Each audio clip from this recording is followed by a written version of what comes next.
All right, guys, welcome to Extra Time Talk podcast. It's episode 2. My name is Daniel. And my name is Santi. Okay, and today we're going to be talking about the Palmer Masterclass in the final. The new Ballon d'Or rankings after the Club World Cup, and where should Rodrygo go in this all saga?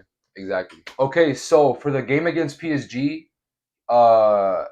it was crazy game to be honest. Yeah, it was. I didn't expect it. Yeah, it was. Like I was in Mexico too watching it, and like I was just like, wow, like Palmer 2 goals in the first 25 minutes or something like that. It was ridiculous. I was just like, wow, there's no way, because usually it's PSG doing the opposite. Not the other way around. They did that to Madrid. To my team, bro. What's so funny? Nah, my bad, bro. Nah, you good, bro. I mean, PSG would have probably beat 90% of teams in the world. It's just I didn't expect the one team to beat PSG to beat Chelsea. Yeah, it just makes no sense. It made no sense. And Robert Sanchez, I mean, what a game by Robert Sanchez as well. What, he recorded like 9 saves? I think 8 saves. And they were good saves too. They were really good saves. But yeah, it's still insane. That's crazy. And then Donnarumma, he had a mix up. I mean, he not one of his best games. He had one mistake. I forgot where it was, but I know he had one mistake that kind of led to an error to goal. It's because Palmer scored the same exact goal twice. Yeah, cut in, and just like dinked it like the Toni Kroos shots.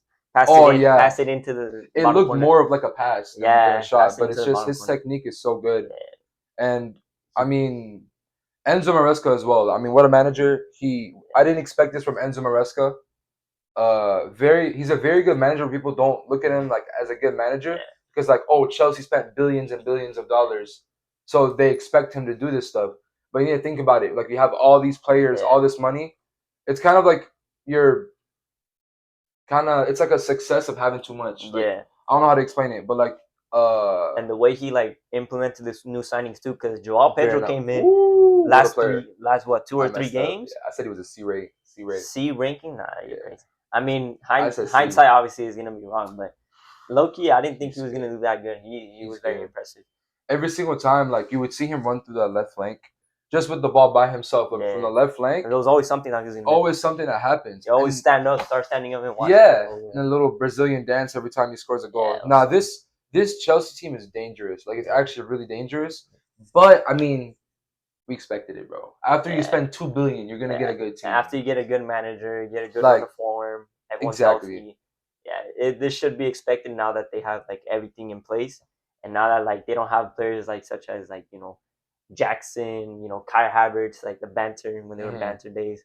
This is a good, well brought up team, good foundation, and the managers it's a good team. I think they're gonna do good things. Yeah, maybe compete for the Premier League, but there's Liverpool there. It's not even that crazy to say. Liverpool is in there in the mix, but I could say Chelsea could compete as well. Yeah, no, I mean Liverpool with the new signings, I think they're the obvious front runners for the next one too. Yeah, they just signed Ekitike for 90-something million.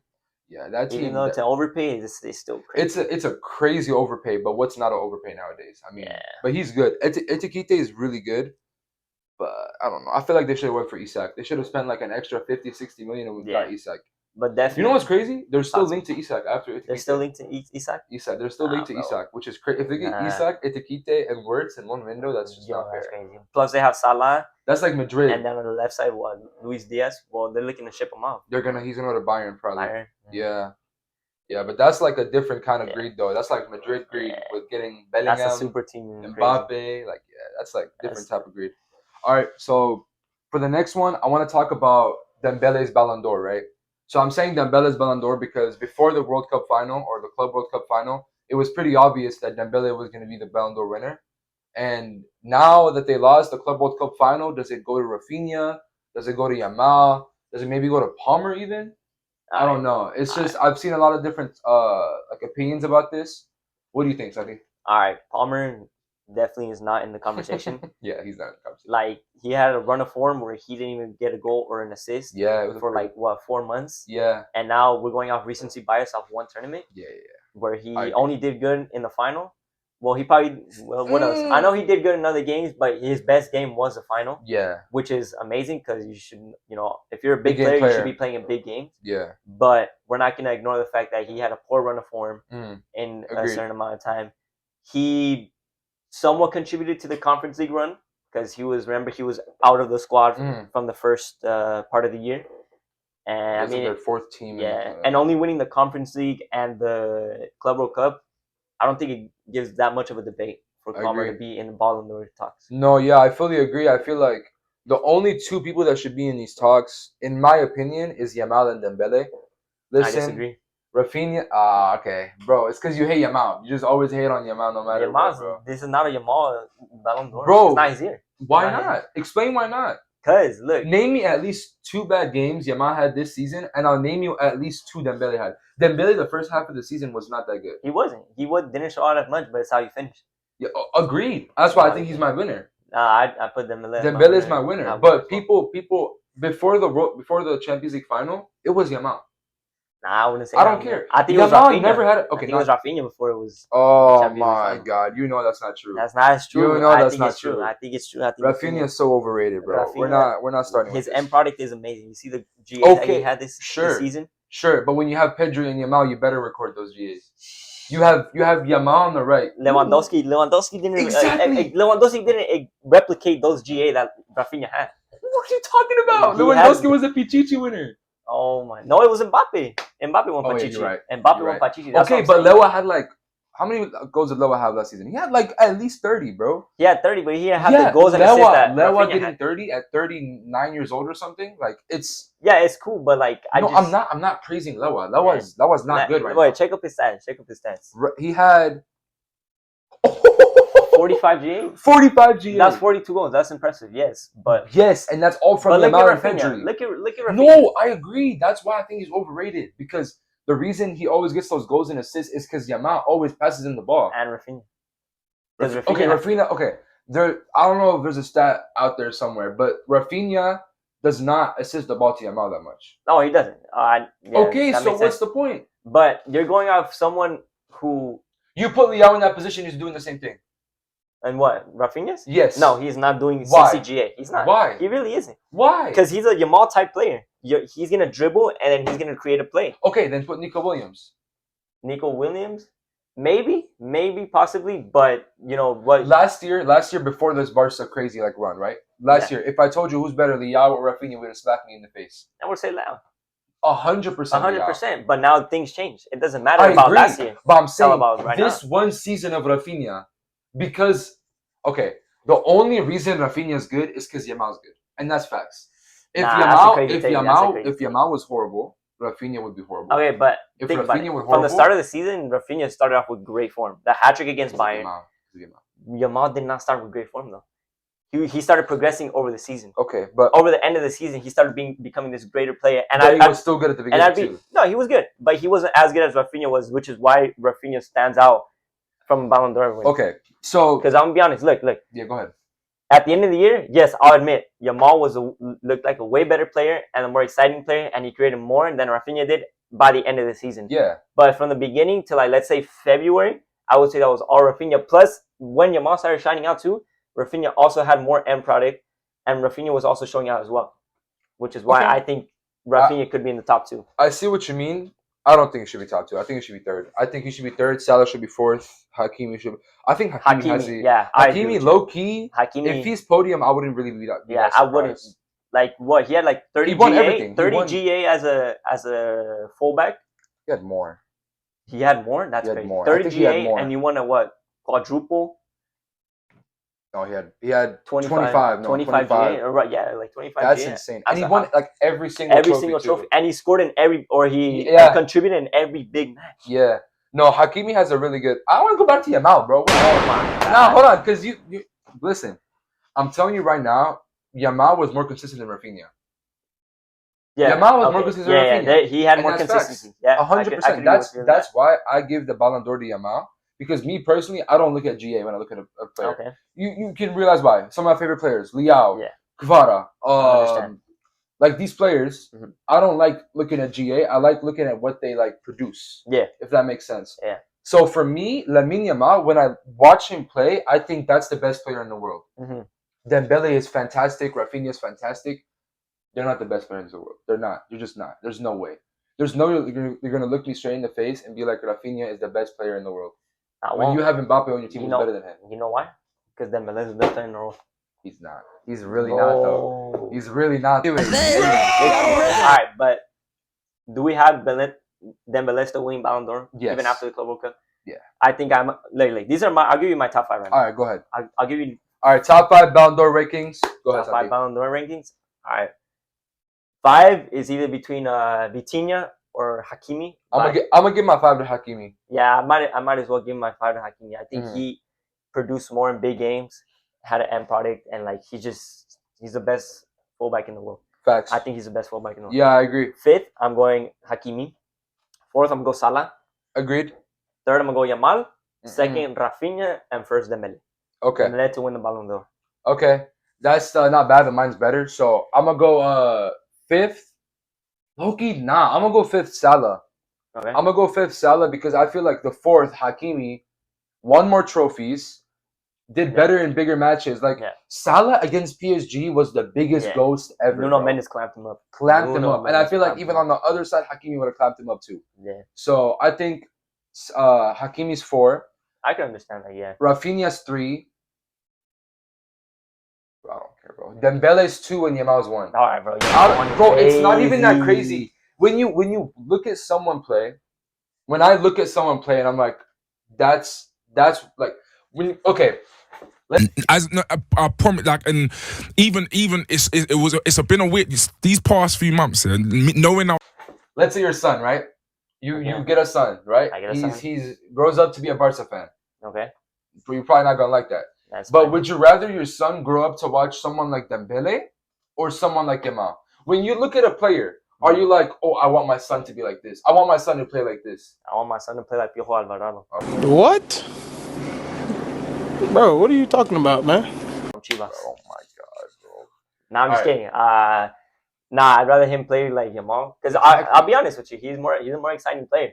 But from this season, I just can't give him that because I feel like he has so much more to give throughout a whole entire season. Agreed. So I say like it's not his turn yet. You gotta wait. Bro, you gotta wait for the passing of the torch. That's stupid. I think the whole reason why like people don't want to give Yamal the Ballon d'Or is because like, oh, he's gonna win it again. He's gonna win it again. That doesn't matter. If you're the best player in the world, you should win the Ballon d'Or. But he's not the best player in the world. He is the best player in the world. It's Dembele. No, it's not. Dembele. I don't care. Yamal's my Ballon d'Or winner. Antuna is my Ballon d'Or winner. You got stats over there. Shout out to Uriel Antuna, bro. Antuna, yup. Shout out to Chavez from Pachuca. Chavez? Is that name? Luis Chavez? Luis Chavez? Nah, he plays. Oh no, what's that guy called? Eric Sanchez. He plays on America though. Yeah, he changed, bro. No way, he switched up. Bro. Yeah, he switched up like 3 seasons ago. All right, so now we're gonna be talking about the Rodrygo saga. He's been linked to big clubs like Arsenal, Liverpool, City, Barca, Chelsea. Which club best fits him? You know. So what do you think? What do you think about this? What do you think about this as a Madrid fan? Do you think you should keep Rodrygo, sell Rodrygo? Nah, we gotta sell Rodrygo, bro. We have 3 left wings. Everyone wants to play left wing. Mm-hmm. It's gonna cause chaos. We already seen it this past season. No trophies, lack of success that we had. Mm-hmm. Vinny poor form, or Mbappe had poor form, or Rodrygo poor form. All 3 had poor form throughout the season, whether it was beginning, middle, or end. Yeah, they all had poor form. And I think just keeping 3 of them and trying to sustain them and keep them happy, it's just not like you got to strip them. Like you have, look, on the bench, we still have Arda Güler, who would be a much better right wing than Rodrygo. I think he's a much better right wing than Rodrygo because his creativity is off the roof. I agree. His creativity, like he can just whip it across and like someone's there. He can take on 2 players, send a through ball, and Mbappe's there, he can finish. I agree. And then like with the addition of Trent can do an overlap and Arda Güler can cut in. And there you have a great right attacking duo. Mm-hmm. And I think Arda Güler just replaces Rodrygo in that situation. And I think he has no spot for the team. Because even if Vini goes down, you can put Mbappe on the left. And the rise of Gonzalo Garcia, you can put him as striker. Yeah. Or I agree. Even then, you still have Endrick as striker that you can put.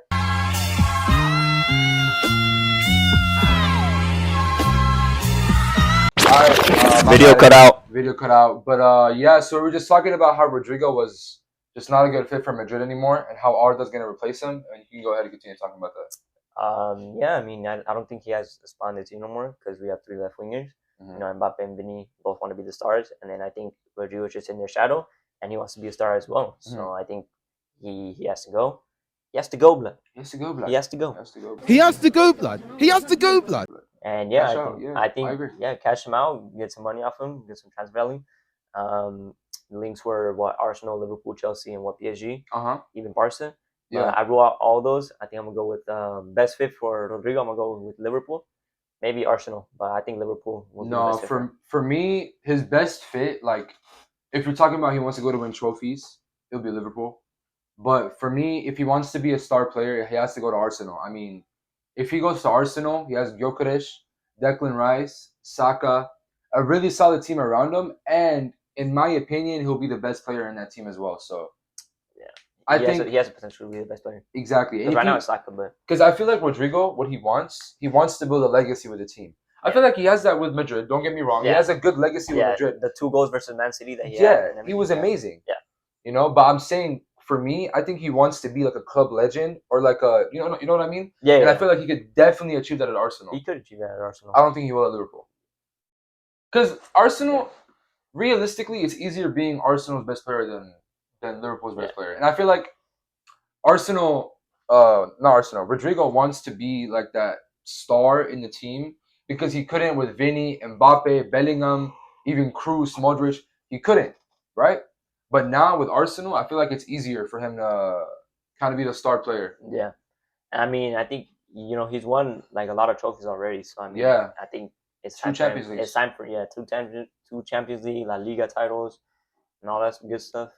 I think it should be time for him to like be a star now. Yeah. I think he's gonna focus more on himself than like a winning product, just to like prove everyone wrong that like, oh, I can be this star player. I can be the best player on a big team.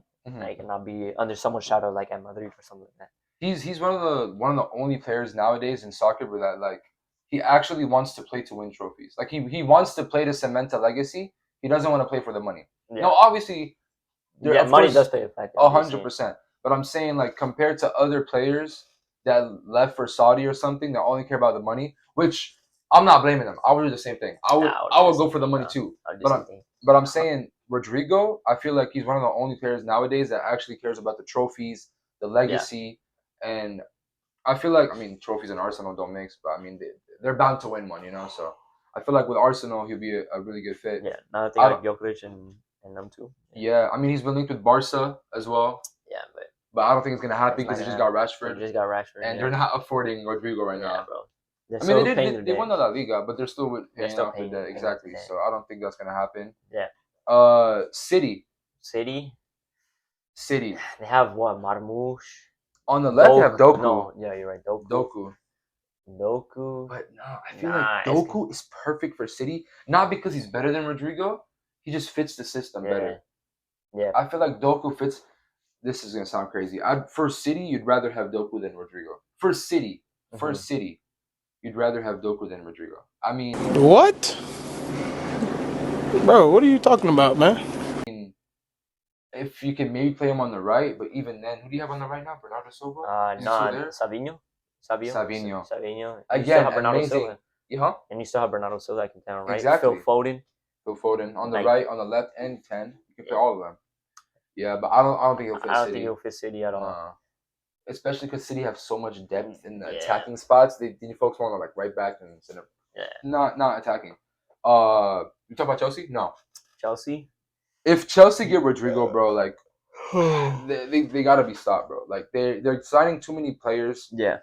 Too much money spent, and I don't want to hear the Liverpool fans being like, look at us net spend compared to. I don't care. Chelsea spend way more money than Liverpool, and Liverpool are a much better team. Much better team. And especially since they just got Bjorn Gittins. They have Cole Palmer. They have Pedro Neto. They have. Yeah, they don't need Rodrygo. They have way too much wingers, and just putting Rodrygo as another attacker, it's just it doesn't make sense. Yeah, Rodrygo is better than all of them. Yes, he is definitely. But we're saying the fit. That's not the position they should be focusing on right now. Yeah, they should be. I mean, I don't know. They're kind of stacked now. They have everything. Anything, just probably a good center back. Center backs. I think Chelsea's main thing right now is to get center backs. Yeah, because their midfield trio is amazing. Who are the center backs? Tosin, Chalaba, Tosin, and Adebayor, whatever his name is. Yeah, bro, they're not even that good. Yeah, no, they need center backs because they have class outside. Yeah, fullbacks. Malo Gusto, Marco Correa. They still have Reece James. Yeah, Reece James. Yeah, we're good. And then with Chelsea fans are Caicedo, holding on to that like crazy. Caicedo, Enzo Fernandez. Caicedo, what a player. Bro, Caicedo's so good, Caicedo, bro. what a player, man. Caicedo's so good. But yeah, that was it for the episode. We talked about the Palmer Masterclass, the new Ballon d'Or rankings, where Rodrygo should go, and yeah, this has been me. This is me, Santi. Chivas is the best team in the world, better than Cruz Azul and America and Barca and every other team. All right, bro. Y'all heard him.